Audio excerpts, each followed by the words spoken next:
This is Radio Cairo. We're coming back. We're coming from Studio 3. My name is Dr. Amr Mabrouk. Someone exactly like you. Dua Muhammad is at the control. And we are here with you for 1 hour. Stay tuned always to Radio Cairo. It brings you the best in town. Make it all worthwhile. And today we have the great pleasure and honor to have with us His Excellency Beitar Mollema, the Ambassador of Netherlands in Egypt, a very distinguished diplomat who has served in a lot of countries, whether this was in United Nations headquarters, whether representing his country in the main mission over there, in DC, in Indonesia, in South Africa, in Pakistan, Afghanistan, was ambassador in Palestine with the Palestinian Authority, and he has a degree in social economics, history, and master's in management science. Both were master's degree. Great experience and a very highly cultured gentleman. Because when you see economics beside social studies and history and management, then you will know that he is really a full-rounded diplomat. And usually the ambassadors that are sent to Egypt from the Netherlands are usually very sophisticated and very overqualified for the job, if I may use the expression. Sir, thank you very much for taking the time to our program. It has been long awaited. I've been chasing you in town for the past 2 years since you have started your job here. We met in 23, but you're always busy. And today we are very lucky to have you because there are a lot of water has passed under the bridge between Egypt and Netherlands. And just 2 or 3 weeks ago there was the opening up of the museum, and the Prime Minister of Holland was there. And definitely there are a lot of things to talk about. So just before we start, we'll talk something about Netherlands. Sir, thank you for coming. Doctor, thank you very much for having me. It's a great pleasure. It was indeed, it took some time to get here. We had an appointment several months ago, but then I had to travel to the Netherlands for a family emergency.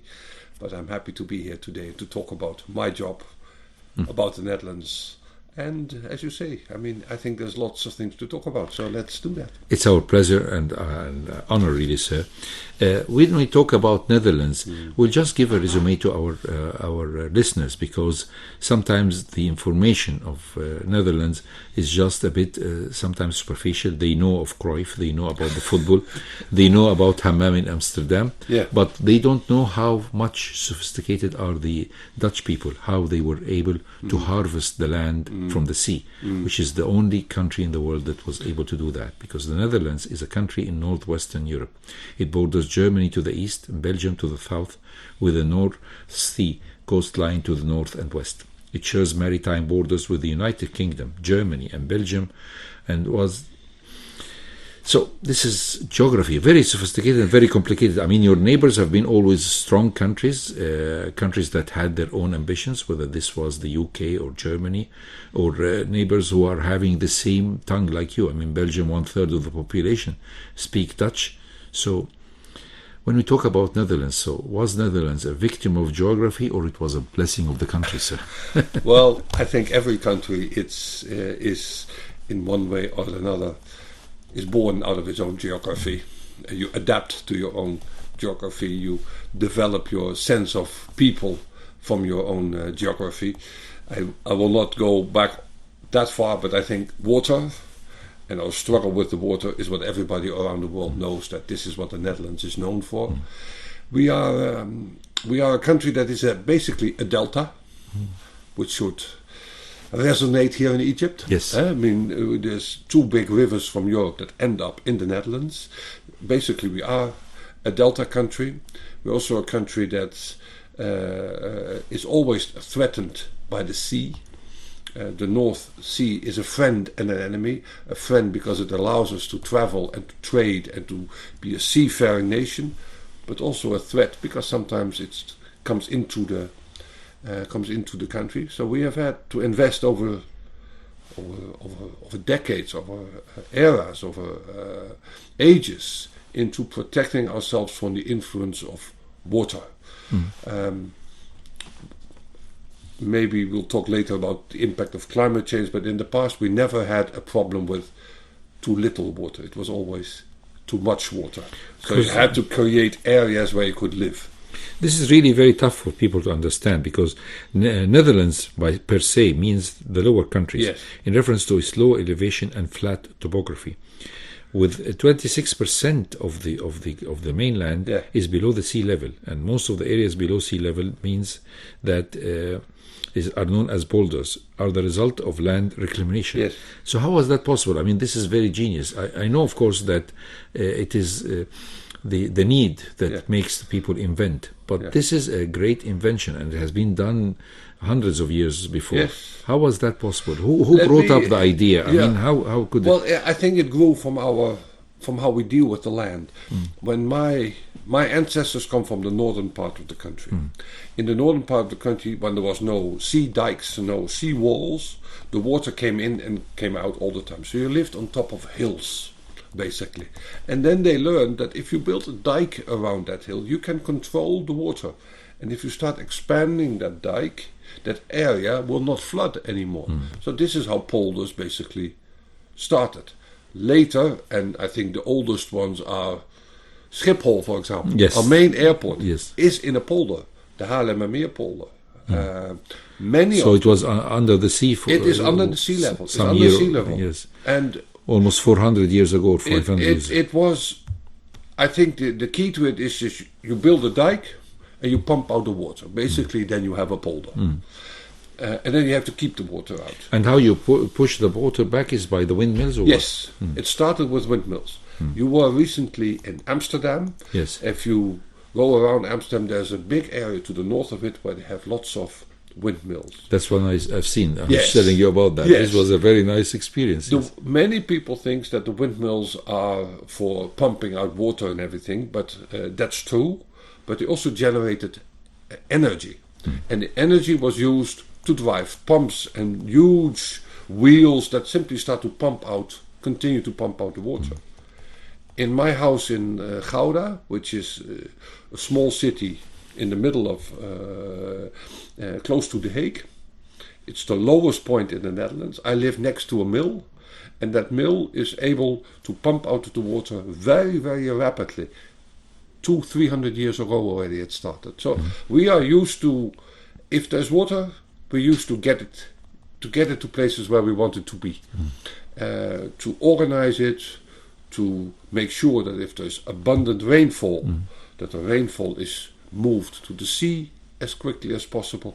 And we have done that. Yeah, it's automatic for us. It's like a way of life almost. But it's almost the only country in the world has been doing that, more or less. It is, but although our technology has now, of course, been exported to many parts of the world. We have worked in Bangladesh, we have worked in Indonesia, we have worked in many places in the world. So land reclamation as such, because that's what it is not something new anymore in many parts of the world. You're referring, of course, to Bangladesh, because Bangladesh with its huge delta, Yes. and the idea that always there is a flood. I Yes. mean, Bangladesh is one of the wealthiest land ever. It has a lot of slit, and Yeah. therefore you can plant anything and it will grow.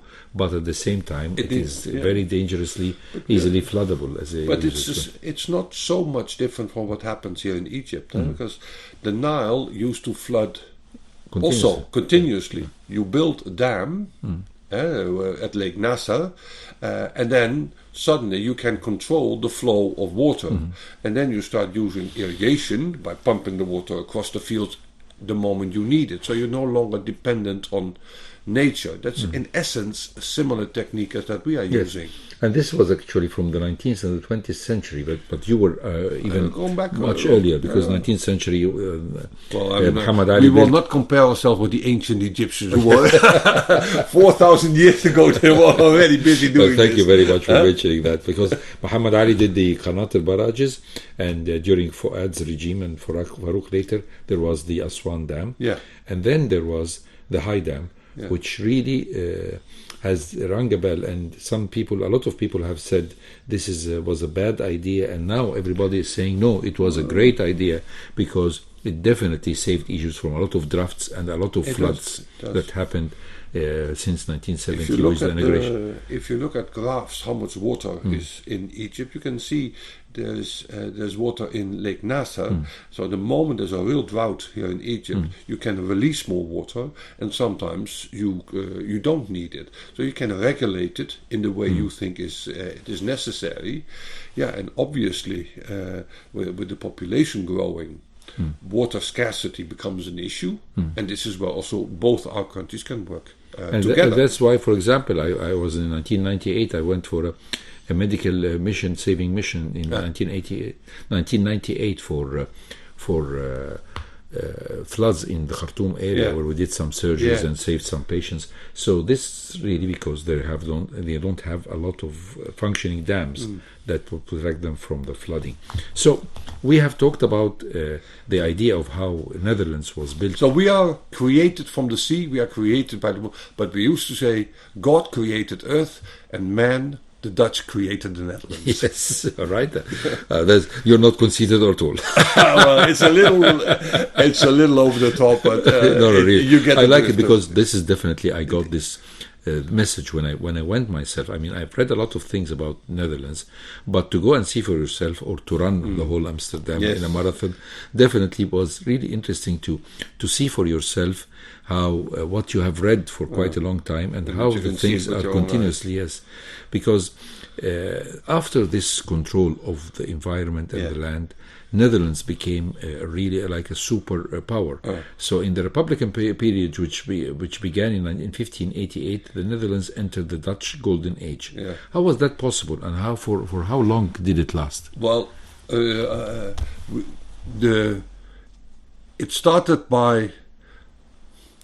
basically by trade and technological development. The technological development was one, windmills, the ones you visited in the north, basically was the first industrial park generating energy, where you could do wheat grinding, where you could do work with chocolate and all that kind of stuff. So there was technological development in the windmills. There were technological developments in shipping. We built better and other ships, but there's also that we became independent of Spain because that's how our country started, and we started to work out how we can trade around the world, because trade was the first part of our wealth.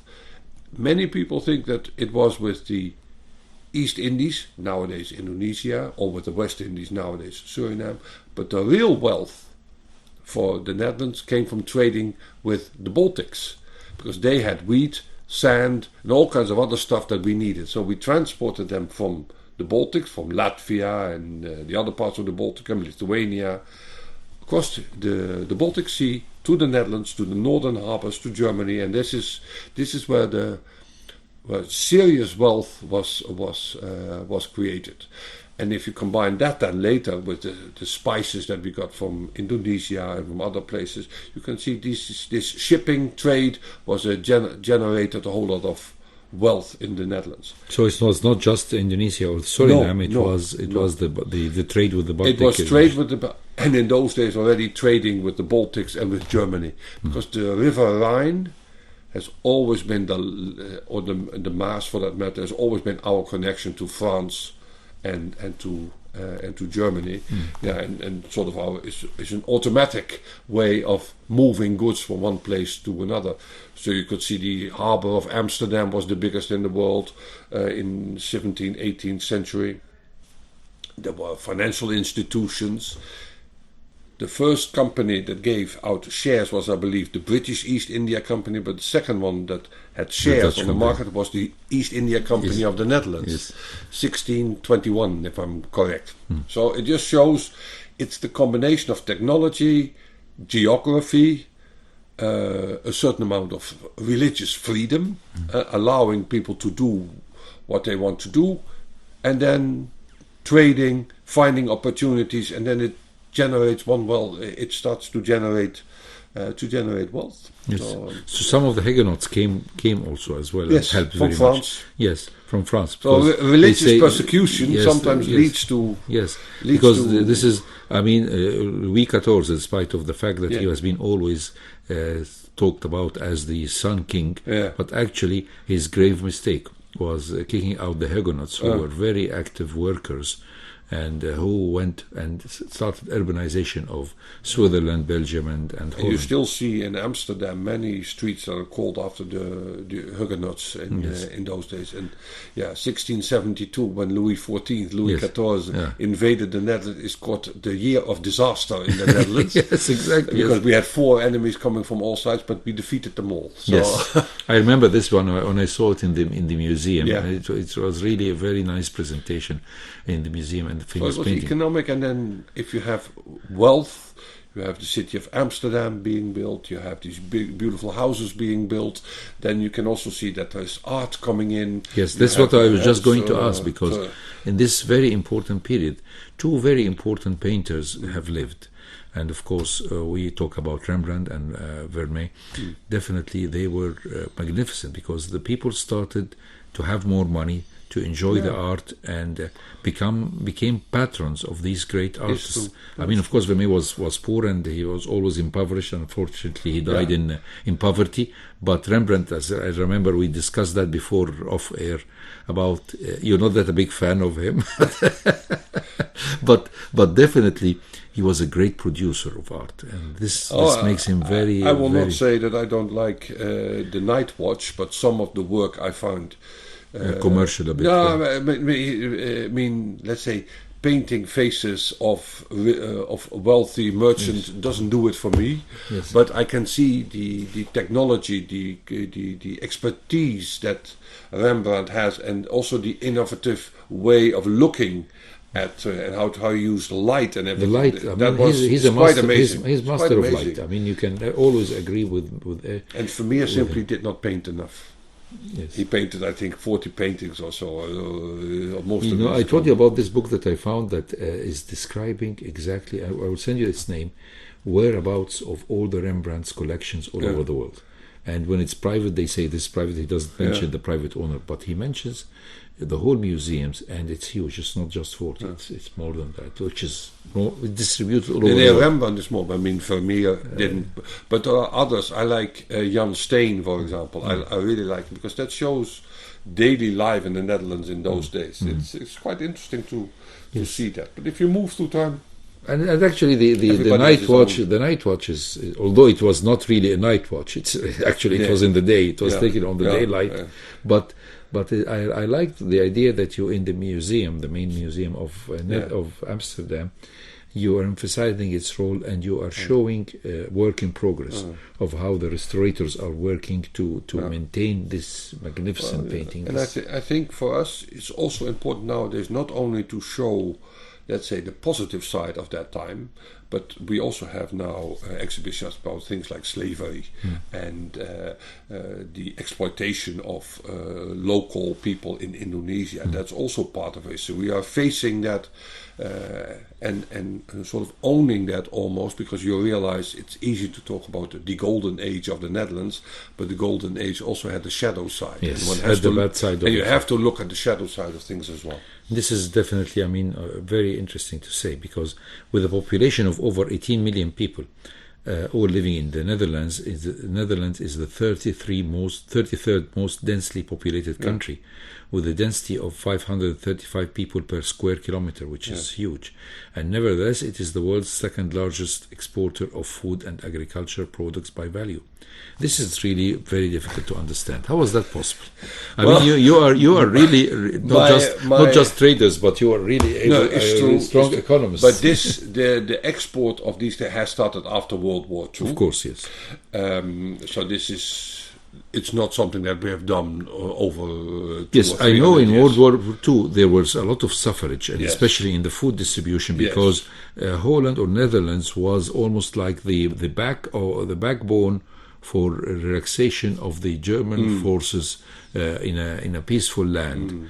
And that's why they were consuming the whole products. And a friend of mine has written a book about her mother, and perhaps you have met her. Her mother was Dutch, and the book is called El Khawagaya. And Femoni, her daughter, she's a beautiful, great writer. She has written about her mother experience during the war, how they suffered because of the lack of food, which was taken up by the Axis forces, definitely. Nowadays, people still publish books about their family lives during World War II. Yes, which is very tough. Sometimes grandsons learn about what their grandfathers did during the war.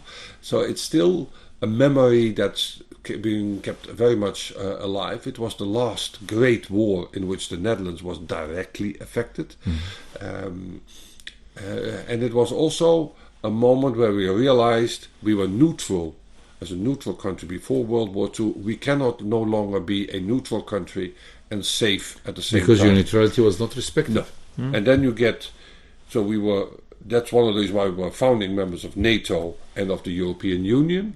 And with these two institutions, we created stability, we started to remove borders, and we started to get economically wealthy. Obviously, with the help of the Americans, the Marshall Aid in those days helped, but during the 1950s and 60s, you could see the economy of the Netherlands grow. Pulling up, yes. And then I come to your agricultural part. Agriculture has always been an integral part of our economy, but what we learned is two things. One, we use technology again by improving the production of milk and of cheese and everything. It went sky high. We have a very, very well established agricultural university in Wageningen, which is known worldwide. So they continue to improve and use better technology and better ways of being a farmer. But I think that the key to Dutch success in the field of agriculture is working together. We have an elaborate system of institutions that work together in research and development, in marketing, in looking at where are the new markets going to be. So companies are members of those institutions, they pay for them, and their services are then given back to these companies, to these farmers. And in that way, you could see there was like a spiral going upwards very, very rapidly. And nowadays, when I speak to, let's say, an Egyptian tomato grower, and I show them the numbers, and let's say an Egyptian tomato grower does 10 kilograms per hectare, it's more, but as an example, 10, then we do 100. So 10 times as much. And that's simply productivity, better, it's better use of water, it is better tomatoes, it is better marketing, it is being able to build on your success, and not just as an individual farmer, but as a group of farmers in a specific sector. And obviously it then helps if you have, with the European Union, you have markets, especially in Germany and in France, earlier also in the UK, they grow with you. Because they get more people, they get wealthier. The demand for goods from the Netherlands was rising, and you respond. And then the one thing reinforces the other. So nowadays we are the second largest exporter of agricultural products in the world. It has a negative side as well, because it starts to affect the quality of the land that we have and the quality of the water. So we do need to do something about this. There's a limit to how far you can grow in a small country, a relatively small country, obviously. So there's choices to be made, but still, this is a success story that I don't think anybody has. And the European Union has helped also. It has a active agricultural support program, has had for years, for decades. The Netherlands, there was a European Commissioner, Sikko Mansholt, who lived not far away from the village I grew up in, who was, let's say, the godfather of the European agricultural policy. And that helped and we benefited from that. Our agricultural sector really benefited from that. So this is sort of solving the problem of agriculture, because, for example, what Stalin did and later on Mao was to confiscate the land and not allow people to produce whatever they want, and having these societies that were controlled. And here in Netherlands we see a different experiment or a different experience. They allowed or encouraged the privacy of owning lands, Yes. but they had their own institutes to help them Yes. to upgrade Yes. their service. And this is, I think, this was a matching thing with what happened in Vietnam, because in Vietnam they were having these societies, and then they said, no, we're going to follow the same idea, give the land back to the farmers and help them by teaching them or educating them. So the education is really very. I think the education. I mean, farmers nowadays. My grandfather had 2 cows. You couldn't call him a farmer. Yeah. Nowadays, that doesn't exist anymore in the Netherlands. At least farmers have 100 or 200 cows or whatever, or maybe more. The key to that, these are no longer just simple people in between brackets. They're educated. They're trained in how to run their farm. They're technologically savvy. They use all kinds of equipment and sophisticated management tools to get their farm running. And with that, there's a couple of highly developed industries in the Netherlands who add value to milk. So you produce milk, and milk is the basic ingredient for yogurt, for cheese, for, well, you name it. And all of that adds value. So what we have got if you go now to, let me put it this way, if my mother went to the market, she would buy 2 bottles of milk and maybe a bottle of yogurt. Nowadays, and she could choose between 2 or 3. Nowadays, if you go to a Dutch supermarket, like here in the Carrefour, by the way, there's a huge variety. And many of these things are born out of Dutch ingenuity by saying, okay, why can't we combine yellow and brown custard with each other and create a new flavor? Can we do something with strawberry? Can we do something with skimmed milk? Can we do something with full milk? And so that everybody can have its own taste. And every time that you make a new product, you add value, and you do this in dairy, you do this in agriculture, you do this in horticulture. So it's I think where part of our strength lies. Yes, I think I remember also reading.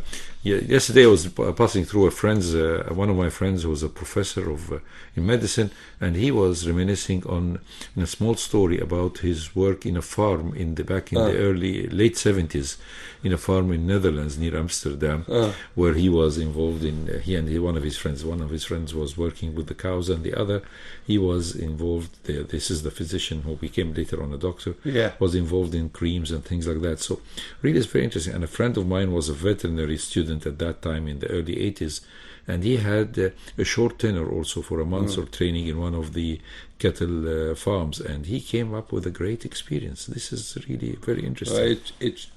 It's different from what many countries in the world do. It's also something that we try to share here in Egypt, to set up similar system, because we believe with Egypt, with this growing population and the importance of agriculture and the importance of growing foodstuff, it is important for Egypt to see the opportunities that it has if you work together with us. So before we go, because the second half of the program will be about Dutch-Egyptian relations, but we'll talk first, or ask final questions about the Netherlands, always to enlighten our listeners.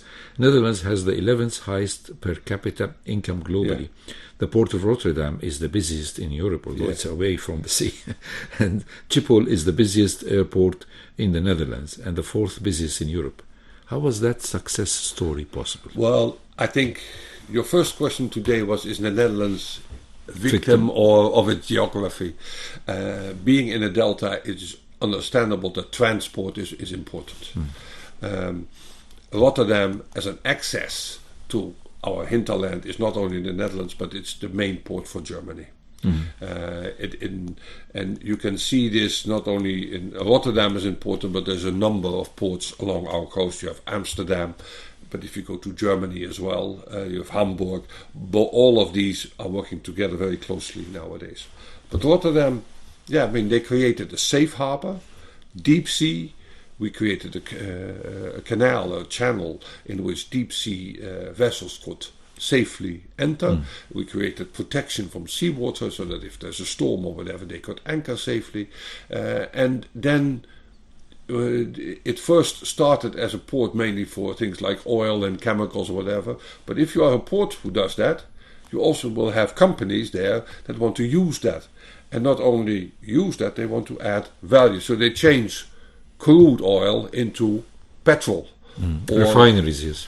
So you have a big refinery of Shell in Pernis.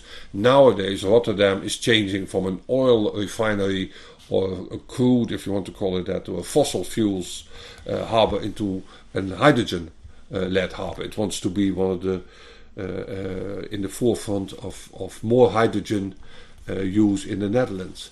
And from the Rotterdam, you can very easily move ships into Germany and other places. So this is a matter of seeing an opportunity, but also of your geography that shipping is easy. And Schiphol is the same story. We are located in a very easily access. Schiphol is not very often not the first destination, but is a transfer hub. So the moment, if you live here in the Middle East, you travel to Schiphol, and then you travel onwards to other places. So, and Schiphol, we learned very quickly that if you have relatively low-cost airport, and combine that with scale, that you are an interesting partner for many aircrafts to use it as a home base for Europe. And we still had enough space. Nowadays, I think we have reached the limit how far Schiphol can go. Okay. I think we have reached the limit from how far Schiphol can go. And then we'll take it from there. So we'll take it from there just a minute. All right? So stay tuned to us in Radio Cairo, and we'll talk after the break about Egyptian-Dutch relations. So you're still listening to the World of Info. We had we are discussing with His Excellency Ambassador Peter Mollema about the Netherlands, and we have stopped at just before coming off air about talking about Netherlands and the miracle, and I like to call it the miracle. The miracle of Rotterdam and Schiphol. Yes, of course. So we go back now to talk about the most important thing, which is the Dutch-Egyptian relations. And I know that one of the tasks of the ambassador of Netherlands in Cairo is to improve the relations between both countries and to work on increasing the economic and the political cooperation. So tell us about your job here, sir. Tell us about your job. Well, my job is to sit here and to talk to Dr. Amr. Oh, that's very kind of you, sir. Part of it. No, look, I always say the job of a diplomat is to connect. To connect two countries with each other and to make sure that those two countries can talk to each other, can work with each other, can do things together. And all of that has to be based on a proper understanding of each other. So my job is first to try to understand a little bit about what Egypt is like, what drives it, what is important, but also what are the key interests that Egypt has. And on the other hand, I need to understand what our key interests are, what we want to achieve, and then we bring the two of them, and then we try to bring the two of them together. Exactly. So that connection, Egyptian interest and Dutch interest, how do you bring those two together? It doesn't necessarily mean that you always agree on everything. It can be that you, on a political subject, that you disagree. But the key for a diplomat is always to remain in contact with each other and to be able to talk to each other. I firmly believe that good personal relations are an important part of it. I always like to joke a little bit and saying, look, if they don't like you, they're not going to give you anything. So there has to be a willingness, and that willingness is sometimes also based on personal relations. But you cannot function as a diplomat if you're not really interested in the country. You have to be curious, you have to ask questions, you have to find out what's happening, you have to go around, You have to go to see the mango trees near the Suez Canal. You have to go to the south to see Luxor. You have to go to the harbor of Alexandria, or you have to go to the Grand Egyptian Museum here in Cairo, and everything in between. You have to talk to the radio people. You have to talk to the television people. You have to talk to newspapers. You have to talk to your own companies. So it's connecting Egypt and the Netherlands, combining that into a network where all of these things come together. So you have to be, in general, a very open-minded person to do your job. I think you have to be open-minded and genuinely interested, you know, in the other. And you cannot do that alone. And I have to stress there's colleagues are crucial at the embassy. I have a staff all together of about I know one of them. One of them is here. Yes, she's very smart, mashallah. And of about 40 people, let's say 1/3 diplomats, 1/3 is Egyptian policy staff, and 1/3 is support staff, more or less. But they're all essential to doing things. I need a driver to go from point A to point B so that I'm on time where I need to be, but also that he feeds me, like, can you see this in Cairo happening? Can you see that in Cairo happening? And I have Egyptian staff in the field of agriculture who knows to point out this is what this Egyptian company does, or this is what that Dutch company does. And I have political policy staff with whom we talk about migration, the importance of combating migration, or of how should we as Egypt and the Netherlands work together on finding a solution in Gaza. Those are the things that we talk about. So it's a very. I believe that I'm an open-minded person. I believe in creating a network together. I believe in personal relations, but I also believe in a certain amount of consistency and honesty in these matters. People need to know what you are and what you stand for. And again, I repeat, this does not always mean that you have to agree on everything. There can be differences of opinion, but differences of opinion are there to be resolved, to move forward. And the relationship between the two countries is as good as it can be at the moment. We align politically. Strategically, Egypt is an important country for us. We align economically. The EU, of which the Netherlands is a big part, but the EU and the Netherlands are big economic investors, financial investors. There's a strategic relationship, yes, of which we are a great fan. There's deep cultural relations. We bring our culture here, but the Egyptians move culture. And let's not forget, we have about between 250 and 350,000 tourists from the Netherlands coming here every year. They visit the Red Sea and Cairo. And I think that the infrastructure improvement has definitely led to the fact that, because we were suffering a problem that our president was really very conscious about, which is the fact that the Red Sea tourist usually will hang on the beach because it's quite difficult and time-consuming and money-consuming to go from the Red Sea to Luxor, or from the Red Sea to Cairo to see the Grand Museum. With the improvement of the roads that you have touched by yourself, everybody's touched himself, and the imperative recent going to be some of electric trains as well, you will be able to jump from Red Sea and come back to Cairo in the same day and go to your hotel, so you will not spend a lot of money except for the transfer and the museum fees. And the same thing you can go to do with Luxor as well, and you go back and sleep. I think this is definitely very important. Infrastructure is a key element, I think, of the development of Egypt. Whether this is in the roads and trains and cities, or in technology for that matter, the Wi-Fi and everything. There's areas here in Cairo I can get 5G on my telephone. Yes. So, I mean, that's really advanced. My driver, when I live in Katamea. Yes. My friends say, well, Katamea is so far. But and not then anymore. Say, do you have any idea how long it takes from Katamea Heights to get to Zamalek, Hassan Sabri Street, where the embassy is? And they said, probably 1 hour, 1 hour and a half. I said, no, every morning between 35 and 40 minutes. That's less time than I had a commute in the Netherlands.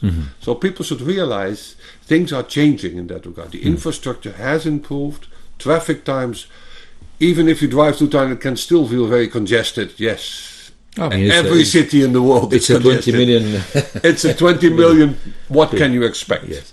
But I do believe that the improvement in infrastructure and roads and trains, but also in hotel infrastructure, is helping Egypt forward, because there's a tremendous demand for tourism. Well, the Grand Museum, you think it's going to improve, right? I think so. Yes, because we were lucky. I think one of the things, the great benefits of the Grand Museum, besides, of course, having the whole Tutankhamun collection put for the first time in display, and the beautiful mammoth statues that didn't have a place in the ancient Egyptian museum in Tahrir Square. The fact that it was able to bring for the inauguration a lot of politicians and leaders, including your prime minister, who came to Egypt and had a very beautiful, famous picture running on the on the Nile Corniche. And this is, I think, is really the best advertisement possible that happened. It was. Let me first say that the opening of the museum was fantastic. I was fortunate enough to go there with my wife. And I like to joke, it was one of the best dates that I've had with her. That's very interesting. It was really nice.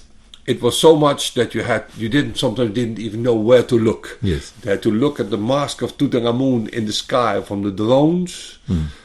The pyramids were lighted, the museum itself was lighted, and then you had the music, the dancers, and everything at the same time. It was magnificent. And I think it is truly, I think your president called it's Egypt's gift to the world, and I think that's what it is.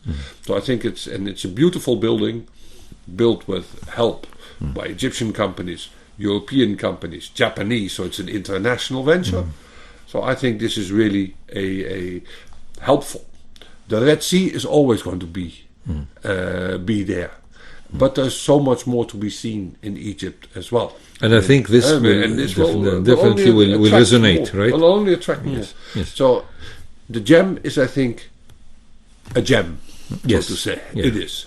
And the name is very nice, because it's really particularly very revealing of what you can find and inside. My prime minister came together with the prime minister of Belgium and Luxembourg, and they had higher delegations as well from the Grand Duke of Luxembourg was here, the former Grand Duke, and the King of the Belgians were here. But the three of them had a very, very good time. Because we had to wait a little bit before the motorcades came, and they took advantage of having a private tour around the museum when it was still empty, to see the mask of Tutankhamun from all sides, to see the boats, to see all the necklaces and everything that was there. So they were really very enthusiastic. And later he went back to the hotel, and then the next morning he wants to run. Yes. He always wants to run. He's a runner. He runs marathons, half marathons. He was wearing the T-shirt of the marathon on that day. You run as well. Yes. You run as well. It seems this T-shirt is only for the runners. So he ran a marathon on this time in Amsterdam. He ran the marathon, not the half one, right? I'm not sure which one he ran, to be honest. Because he was wearing the marathon T-shirt, not the half marathon. So he ran a half marathon, I think, recently again. I don't know exactly. I'm not a runner myself, but he is. And running is addictive. You need to do this every day. And the famous T-shirt that I was running with in Amsterdam was carrying this logo: "Runners are not normal." I'm sure the Prime Minister will agree that that's yes. You have to be a little abnormal to run a marathon. But being able to do that, running along the Nile was. I mean, it is fantastic. It was a gift. You remember everybody was against. I mean, you attended this because you've been here since 2023 when people were objecting this route on the Nile and saying this is no good. But when they saw the Prime Minister running, and a lot of people are running, this is really something that you cannot find except on the Seine, with a big difference between the Seine of Paris and the Nile, because the Nile is so huge. It's beautiful. It was for him. It was quite an experience. You didn't run with him, sir? Huh? You didn't run with him on this day? No. And but what I think is also important to note, if you talk about the relationship between Egypt and the Netherlands, that we just had an interruption because of an announcement by the president. The president met the 3 prime ministers. And that was a talk of about 45 minutes, if I recall correctly. I was lucky enough to be in there.